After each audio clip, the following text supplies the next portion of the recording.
दोस्तों, कल तक जो सीजेपी यानी कॉकरोच जनता पार्टी के लोग जंतर मंतर पर उछल कूद मचा रहे थे, संसद भवन तक मार्च निकाल रहे थे और देश के गृह मंत्री अमित शाह का इस्तीफा मांग रहे थे, आज उन पर अचानक दुखों का ऐसा पहाड़ टूट पड़ा है कि उनका सड़कों पर निकलना भी दुश्वार हो गया है। जो लोग मंच पर चढ़कर भारत की संप्रभुता को चुनौती दे रहे थे, देश की सुरक्षा बलों का अपमान कर रहे थे और खुद को इस देश का भाग्य विधाता समझ बैठे थे, आज सड़कों पर जनता जिस तरह से उनका स्वागत कर रही है, उसे देखकर आपके रोंगटे खड़े हो जाएंगे। हालात ये हो चुके हैं कि जो नेता कल तक मीडिया के कैमरों के सामने आकर बड़ी बड़ी धमकियां दे रहा था, आज वही नेता दोनों हाथ जोड़कर आंखों में आंसू लिए जनता के सामने गिड़गिड़ा रहा है। वे चीख चीख कर कह रहे हैं, छोड़ दो भैया, अब हम जीवन में कभी प्रोटेस्ट नहीं करेंगे।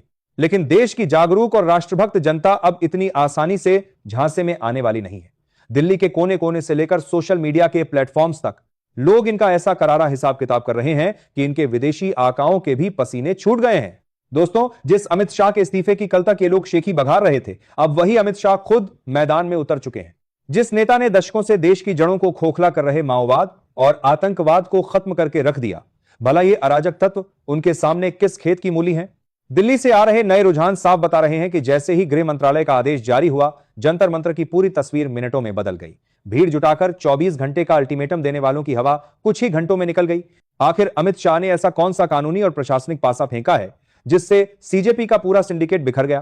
कैसे दिल्ली पुलिस और सुरक्षा एजेंसियों के एक ही एक्शन ने पूरी टूलकिट गैंग की रीढ़ तोड़ दी? आइए दिल्ली से आ रहे इन चौंकाने वाले रुझानों और अमित शाह के इस सबसे बड़े चक्रव्यूह की पूरी सच्चाई को करीब से समझते हैं। दोस्तों, अब इस पूरे घटनाक्रम के उस हिस्से को समझिए जिसे मीडिया के कैमरों ने पूरी तरह अनदेखा कर दिया। 28 जुलाई की शाम को जब जंतर मंतर पर सीजेपी के बड़े बड़े धुरंधर लाउडस्पीकर पर चिल्ला रहे थे, तब गृह मंत्रालय के तीसरे माले पर एक बहुत ही गोपनीय मीटिंग चल रही थी। अमित शाह ने स्पष्ट निर्देश दिए थे कि इस बार कोई भी फैसला जल्दबाजी में नहीं लिया जाएगा। सरकार ने एक एक उपद्रवी और उनके पीछे छिपे रणनीतिकारों का पूरा कच्चा चिट्ठा निकालने का प्लान तैयार कर लिया था। सबसे पहले बात करते हैं उस अंतिम चेतावनी की जिसने आंदोलन की नींव हिला दी। जैसे ही सीजेपी के नेताओं ने संसद घेरने के लिए कदम आगे बढ़ाए, दिल्ली पुलिस ने लाउडस्पीकर से किसी नेता का नाम लिए बिना केवल कानूनी धाराओं का पाठ करना शुरू कर दिया। स्पेशल सेल ने साफ कर दिया कि जंतर मंतर की सीमा लांघते ही इसे गैर कानूनी जमावड़ा माना जाएगा।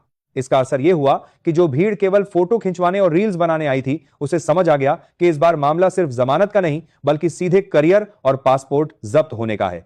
देखते ही देखते मंच खाली होने लगा, लेकिन असली झटका तब लगा जब यह मामला अदालत के दरवाजे पर पहुंचा। सीजेपी के वकीलों को उम्मीद थी कि कोर्ट से उन्हें तुरंत राहत मिल जाएगी और वे सरकार पर दबाव बना लेंगे, लेकिन अदालत ने जो रुख अपनाया उसने विपक्षी खेमे के होश उड़ा दिए। सुप्रीम कोर्ट और दिल्ली हाईकोर्ट ने स्पष्ट कर दिया कि सार्वजनिक व्यवस्था और शांति से समझौता करके कोई भी आंदोलन नहीं चलाया जा सकता। अदालत ने पुलिस को निर्देश दिए कि उस दिन की एक एक एरियल रिकॉर्डिंग, सीसीटीवी फुटेज और डिजिटल सबूतों को सील करके सुरक्षित रखा जाए। अदालत के इस कड़े रुख के बाद सबसे बड़ा संकट उन लोगों पर आन पड़ा जिनका पहले से कोई ना कोई आपराधिक रिकॉर्ड दर्ज था। कानून के विशेषज्ञों ने साफ कर दिया कि जिन लोगों पर हिंसा भड़काने या पुलिस पर हमला करने के पुराने मामले हैं, उन्हें किसी भी सूरत में छूट नहीं मिलेगी। यानी जो नेता कल तक टीवी चैनलों पर बैठकर भाषण दे रहे थे, आज वे अपने वकीलों के दफ्तरों के चक्कर काट रहे हैं कि किसी तरह उनका नाम चार्जशीट से बाहर निकल जाए। अमित शाह की इस सीधी और सटीक रणनीति ने यह साबित कर दिया कि जब कानून अपना काम पूरी मुस्तैदी से करता है, तो बड़े से बड़ा प्रायोजित आंदोलन भी ताश के पत्तों की तरह ढह जाता है।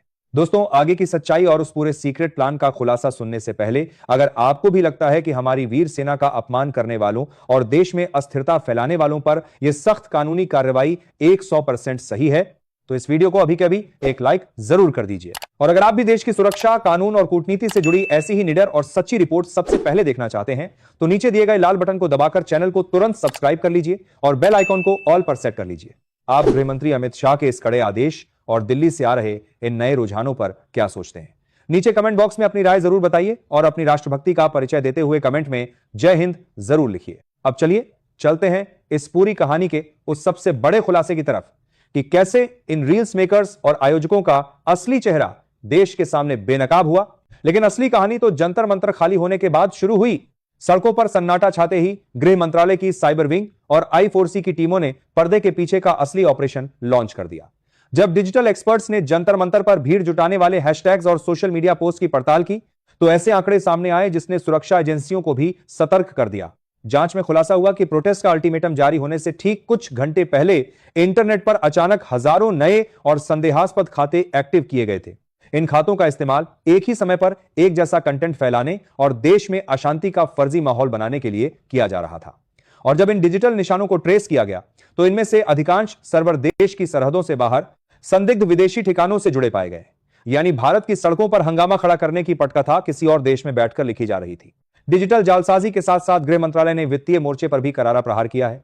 फाइनेंशियल इंटेलिजेंस यूनिट ने उन तमाम खातों और ट्रस्टों का बारीकी से ऑडिट शुरू कर दिया है जिनके जरिए इस पूरे मजमे का खर्च उठाया जा रहा था, चाहे वो रातों रात लगे साउंड सिस्टम हो, बड़े बड़े होर्डिंग्स हो या लॉजिस्टिक्स। कानून अब इस बात का जवाब मांग रहा है कि बिना किसी घोषित कमाई के इतना फंड कहां से आ रहा था। एफसीआरए यानी विदेशी योगदान विनियमन कानून के तहत अब उन खातों को फ्रीज किया जा रहा है जिनमें संदिग्ध स्रोतों से पैसे ट्रांसफर हुए थे। अमित शाह के इस ऑलराउंडर एक्शन ने सीजेपी की पूरी रीढ़ तोड़ दी है। जब पैसों की सप्लाई लाइन कट गई और डिजिटल बोर्ड्स का पर्दाफाश हो गया तो माहौल बनाने वाले रील्स मेकर्स और आयोजक एक एक करके गायब होने लगे। वे समझ चुके हैं कि यह नया भारत है। यहां लोकतंत्र का सम्मान तो है, लेकिन अगर लोकतंत्र की आड़ में विदेशी एजेंडे के तहत देश की आंतरिक सुरक्षा को खतरे में डाला जाएगा तो फिर कानून का चाबुक चलने में देर नहीं लगेगी।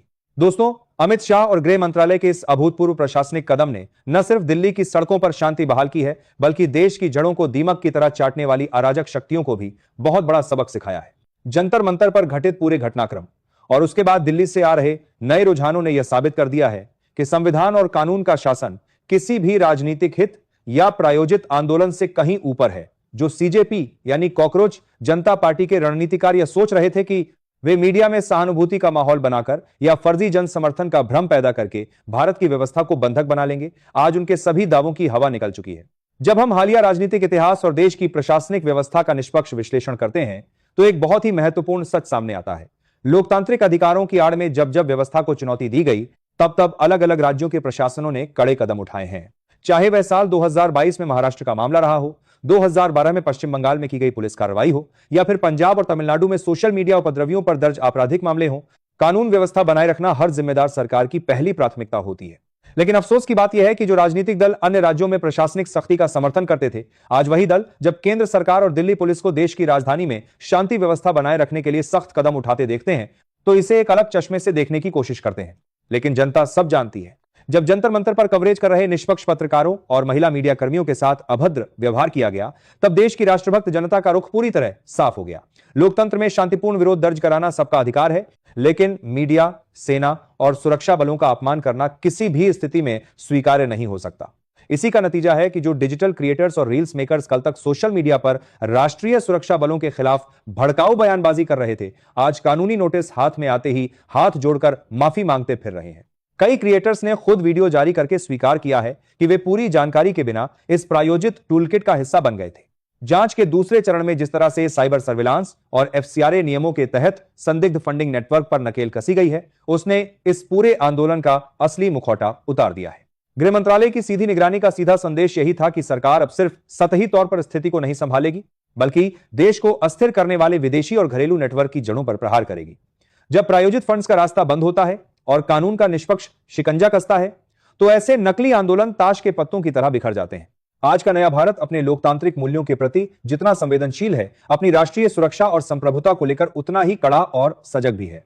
दिल्ली की जनता और देश के हर जागरूक नागरिक ने यह साफ कर दिया है कि देश का विकास, शांति और अखंडता किसी भी राजनीतिक या विदेशी एजेंडे से बहुत ऊपर है। यह पूरा घटनाक्रम देश के उन युवाओं के लिए भी एक बहुत बड़ा सबक है जो जाने अनजाने में ऐसे अराजक तत्वों के बहकावे में आ जाते हैं। राष्ट्र का निर्माण केवल संविधान और कानून के दायरे में रहकर ही संभव है, अराजकता फैलाकर नहीं। अगर आपको भी लगता है कि गृह मंत्रालय और देश की सुरक्षा एजेंसियों का यह कड़ा और निष्पक्ष कदम 100% सही और राष्ट्रहित में था, तो इस वीडियो को एक लाइक जरूर करें। आपका एक लाइक देश विरोधी एजेंडों के खिलाफ सच्चाई की आवाज को और मजबूत करता है। अगर आप हमारे चैनल पर पहली बार आए हैं तो चैनल को अभी सब्सक्राइब कर लीजिए और बेल आइकॉन को दबाकर ऑल पर सेट कर लीजिए, ताकि देश की सुरक्षा और कूटनीति से जुड़ी कोई भी सच्ची रिपोर्ट आपसे मिस न हो। इस पूरे मुद्दे पर और गृह मंत्री अमित शाह के इस कड़े फैसले पर आपकी क्या राय है, नीचे कमेंट सेक्शन में अपने विचार जरूर लिखें और कमेंट में अपनी राष्ट्रभक्ति का परिचय देते हुए गर्व से जय हिंद जरूर लिखें। हम जल्द मिलेंगे देश के एक और बड़े, निडर और कड़क विश्लेषण के साथ। तब तक के लिए सतर्क रहें, सुरक्षित रहें। जय हिंद, जय भारत।